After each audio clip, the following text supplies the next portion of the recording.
অতিরিক্ত চিন্তা আপনাকে ধ্বংস করে ফেলছে। বিজ্ঞান যা বলছে আপনি শুনে চমকে যাবেন। শুধুমাত্র অতিরিক্ত চিন্তার কারণে আপনি ধীরে ধীরে নিজের শরীর আর মন দুটোই ধ্বংস করে ফেলছেন। হ্যাঁ, কোনো বড় রোগ না, ছোট ছোট রোগকে আমন্ত্রণ করছেন নিজের শরীরে। আর ভয়ের ব্যাপার, আপনি সেটা বুঝতেও পারছেন না। স্ট্যানফোর্ড হার্ভার্ড বিশ্ববিদ্যালয়ে গবেষণায় বলেছে, অতিরিক্ত চিন্তা আমাদের মস্তিষ্কের অ্যামিগডালাকে অতিরিক্ত উত্তেজিত করে তোলে, যার ফলে শরীরে তৈরি হয় কর্টিসল নামে এক ধরনের স্ট্রেস হরমোন। এই হরমোন যত বাড়ে আপনি তত অসুস্থ হয়ে পড়বেন, আর শরীর মনের দিক থেকেও তাই। শুনে অবাক হবে, বেশি চিন্তার কারণে শরীরে সমস্যা কি কি হয়। মাথা ব্যথা, ঘাড়ে কাঁধে ব্যথা, ঘুম কমে যাওয়া, ঘুম এলেও ভেঙে যাওয়া বারবার, হার্টবিট বেড়ে যায়, রক্তচাপ বেড়ে যায়, পেট খারাপ হয়, অ্যাসিডিটি, গ্যাস্ট্রিক, হাত পা ঠান্ডা লাগে, কাঁপুনি আসে, খিদে কমে যায় বা অনেক সময় খিদে বেড়েও যায়, রোগ প্রতিরোধের ক্ষমতা কমে যায়, ব্রেইন ফগ নামে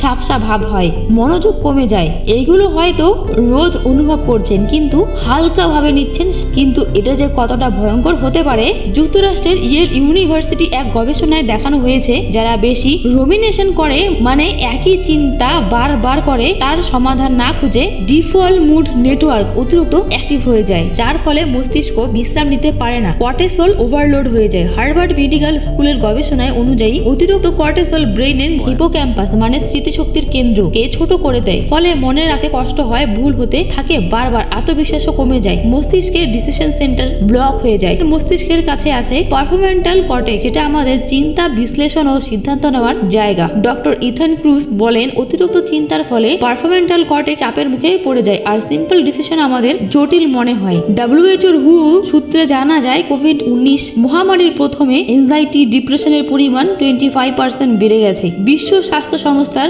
2019-এর তথ্য অনুযায়ী প্রায় 301 মিলিয়ন মানুষ এই ধরনের অস্বাস্থ্যকর চিন্তা অথবা উদ্বেগজনিত রোগে ভুগছে। 2022 সালে 23% প্রাপ্তবয়স্ক মানুষ কোনো না কোনো কারণে মানসিক রোগে আক্রান্ত হচ্ছে। এনজাইটি, ডিপ্রেশনের আনুপাতিকভাবে 19% মানুষ ভুগছে। ল্যান্ডসেট সাইকিয়াট্রিস্ট অনুসারে পৃথিবীর অর্ধেক মানুষ জীবনে কোনো না কোনো সময়ে মানসিক রোগে আক্রান্ত হবেই। অতিরিক্ত চিন্তা থেকে বের হওয়ার 8টি বাস্তবসম্মত উপায়। হ্যাঁ, যদি তোমার ইচ্ছে থাকে তবেই। মাইন্ডফুলনেস ও মেডিটেশন করুন। মেডিটেশন আমাদের ব্রেইনের প্রিফ্রন্টাল কর্টেক্সকে সক্রিয় করে দেয়, যা আমাদের আত্মবিশ্বাস, নিয়ন্ত্রণ এবং প্রেজেন্ট মুমেন্ট অ্যাওয়ারনেস তৈরি করে। প্রতিদিন 10 মিনিট নীরবে বসে থাকো, চোখ বন্ধ করে শুধু নিঃশ্বাসের উপর মনোযোগ দাও। মেডিটেশন অ্যামিগডালার ওভারঅ্যাক্টিভ কমিয়ে দেয়, যা অতিরিক্ত চিন্তার জন্য দায়ী। আমি কি নিয়ে চিন্তা করছি, এই প্রশ্নের উত্তরে প্রতিদিন নিজেকে প্রশ্ন করুন।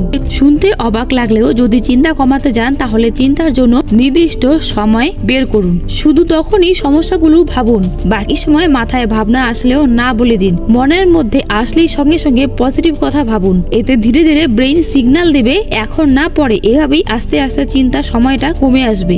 শরীর চর্চা করুন। ব্যায়াম ডোপামিন ও এন্ডোরফিন তৈরি করে, যা আমাদের মনকে প্রাকৃতিকভাবে শক্ত করে। অতিরিক্ত সোশ্যাল মিডিয়া ও নিউজ স্ক্রলিং ওভারথিংকিং এর কারণ হতে পারে। এতে রাতের ঘুমও টাইমলি হয় না। আর যদি কোনো পার্সোনাল কারণে আপনার ওভারথিংকিং হয়, তাহলে আমি বলবো, মানুষ কখনোই চিরস্থায়ী নয়। তাই বেশি চিন্তা করে, সত্যি বলছি, কোনো লাভ নেই। নির্দিষ্ট সময়ের পর ফোন বন্ধ। ঘুমানোর 30 মিনিট আগে থেকে ফোন দেখা বন্ধ। ফোন না দেখে বরং আজকে দিন কি কি ভুল করেছেন সেগুলো ভাবুন, কারণ আমরা ভুলগুলো ঠিক করতে পারলে আমাদের জীবন সুন্দর। কাল কি করবেন সেটা আজকে ঠিক করে রাখুন। আর ঘুমানোর শেষ 15 মিনিট নিজের ঈশ্বরের কথা ভাবুন। সবশেষে বলবো, সমস্যা নয়, সমাধান খুঁজুন। সমাধান যদি কঠিন হয়, তবুও চেষ্টা করুন। আপনি ভালো থাকলে তবেই পরিবারকে ভালো রাখতে পারবেন। আপনি ভালো থাকলে তবেই পরিবার ভালো থাকবে। মনে রাখবেন।